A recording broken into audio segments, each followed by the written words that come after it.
Kesetimbangan ion dalam larutan garam. Dalam PPT ini kami akan menjelaskan tentang yang pertama yaitu kesetimbangan ion dalam larutan garam. Yang kedua ialah jenis-jenis hidrolisis, dan ketiga soal-soalnya. Yang pertama, kesetimbangan ion dalam larutan garam. Ketika garam dilarutkan dalam air, akan terjadi suatu reaksi kesetimbangan yang menghasilkan zat-zat baru dan ion-ion bebas. Ada beberapa kemungkinan yang terjadi diantaranya: A. Tidak terjadi reaksi atau tidak terjadi hidrolisis. B. Ion dari garam bereaksi dengan air atau terjadi hidrolisis. C. Sedikit larut atau terbentuk endapan. Dan keterangan Ka lebih dari Kb, yaitu garam bersifat asam, dan Ka kurang dari Kb, yaitu garam bersifat basa. Ka sama dengan Kb, yaitu garam bersifat netral. Yang kedua, jenis-jenis hidrolisis. Yang pertama ialah hidrolisis total, yaitu terbentuk dari asam lemah dan basa lemah. Contohnya ialah NH4Cn diionisasikan menjadi NH4+ ditambah Cn-. NH4+ merupakan basa lemah, sedangkan Cn- merupakan asam lemah. Lalu biar direaksikan dengan air menjadi NH4+ ditambah H2O menjadi NH3 ditambah H3O+, dengan Cn- ditambah H2O menjadi HCN ditambah OH-. Cara menentukan pH-nya ialah konsentrasi H+ sama dengan akar Kw dikali Ka per Kb. KH sama dengan Kw per Ka dikali Kb. Keterangannya yang lain ialah KH adalah tetapan hidrolisis, Ka adalah tetapan ionisasi asam lemah, Kb adalah tetapan ionisasi basa lemah, Kw adalah ketetapan keseimbangan air. Bisa disimpulkan dengan 10-14. 2. Hidrolisis parsial. A. Hidrolisis parsial yang bersifat asam terjadi pada garam yang terbentuk dari asam kuat dan basa lemah. Contohnya NH4Cl diionkan terlebih dahulu menjadi NH4C, dari NH4Cl menjadi NH4+ plus Cl-, yang dimana NH4+ merupakan basa lemah dan Cl- merupakan asam kuat. Ketika direaksikan dengan air, NH4+ ditambah H2O akan menghasilkan NH3 plus H3O+, sedangkan Cl- tidak bisa direaksikan oleh air. NH4+ bisa beraksi dengan air disebabkan sifatnya yang merupakan basa lemah, sedangkan Cl- tidak bisa bereaksi dengan air disebabkan Cl- merupakan asam kuat. Cara menentukan pH-nya. Yang pertama, konsentrasi H+ sama dengan akar KH dikali konsentrasi mol. KH sama dengan Kw per Kb. KH sama dengan ketetapan hidrolisis. Kb sama dengan tetapan ionisasi basa lemah. Kw sama dengan ketetapan keseimbangan air, yaitu 10⁻⁴. Hidrolisis parsial bersifat basa terjadi pada garam yang terbentuk dari asam lemah dan basa kuat. Sebagai contoh, CH3COO Na diionkan menjadi CH3COO plus Na plus, sedangkan CH3COO bersifat asam lemah, sedangkan Na plus bersifat basa kuat.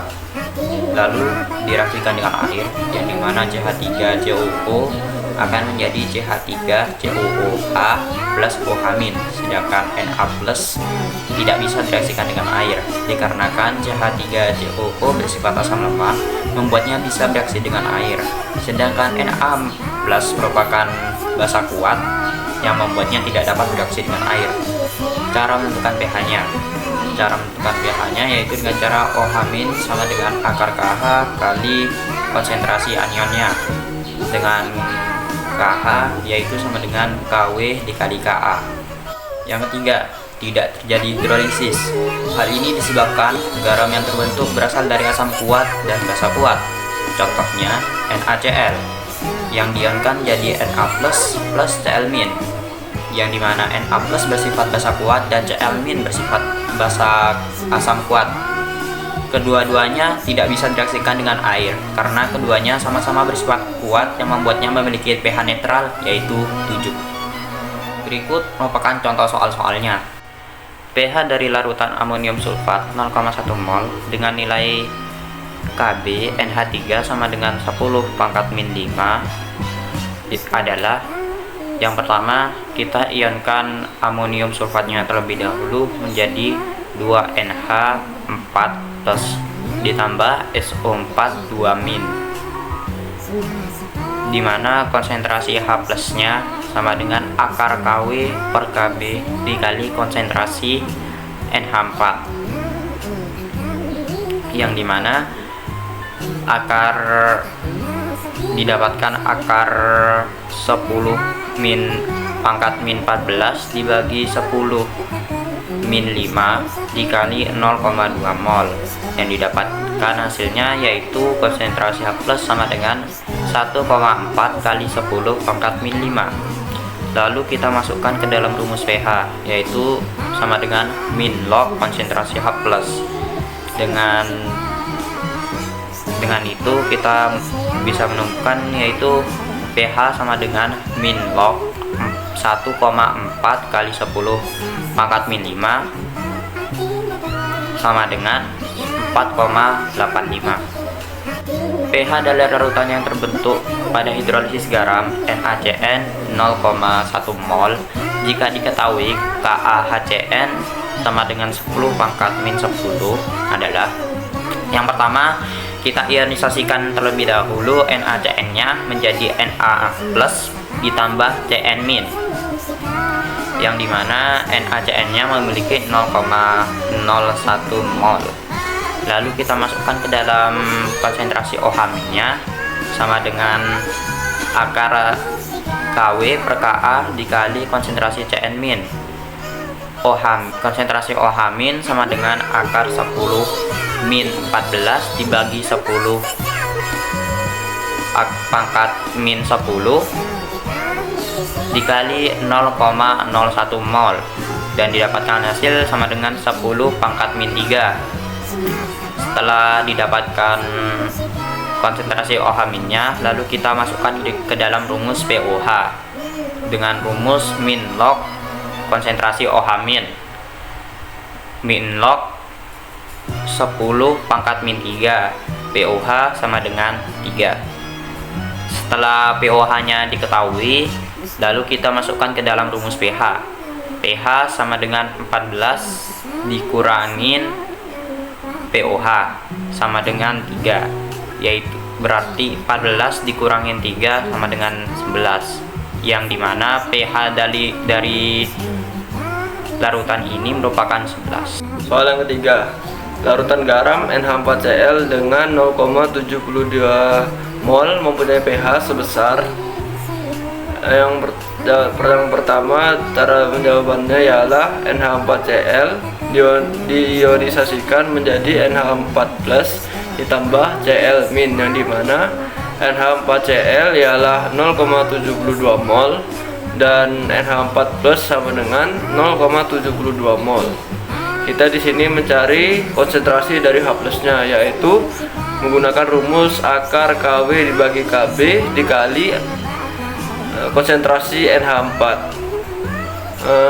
dimasukkan menjadi akar 10 pangkat min 14 per 1,8 dikali 10 pangkat min 5 dikali 0,72 mol. Yang didapatkan hasil yaitu 2 kali 10 pangkat min 5. Lalu dimasukkan ke dalam rumus pH, yaitu pH sama dengan min log 2 dikali 10 akar min 5. Yang ditemukan hasilnya ialah pH sama dengan 2 min log dikali 10 pangkat min 5. Soal yang keempat, terdapat 1 liter larutan garam NH4CH3COO yaitu 0,25 mol. Lalu diketahui KaCH3COOH sama dengan 1,75 dikali 10 pangkat min 5 mol per liter, dan Kb NH3 sama dengan 1,8 dikali 10 pangkat min 5 mol per liter. Jadi berapakah nilai tetapan hidrolisisnya? Ialah Ka sama dengan 1,75 dikali 10 pangkat min 5. KB sama dengan 1,8 dikali 10 pangkat min 5. KW sama dengan 10 pangkat min 14. Di sini kita akan mencari KH-nya. Dengan rumus KH sama dengan KW per KA dikali KB. Dimasukkan menjadi 10 pangkat min 14 per 1,75 dikali 10 pangkat min 5 dikali 1,8 dikali 10 pangkat min 5. Yang diketahui hasilnya ialah 3,17 dikali 10 pangkat 5 mol per liter. Sekian dari kami. Wassalamualaikum warahmatullahi wabarakatuh.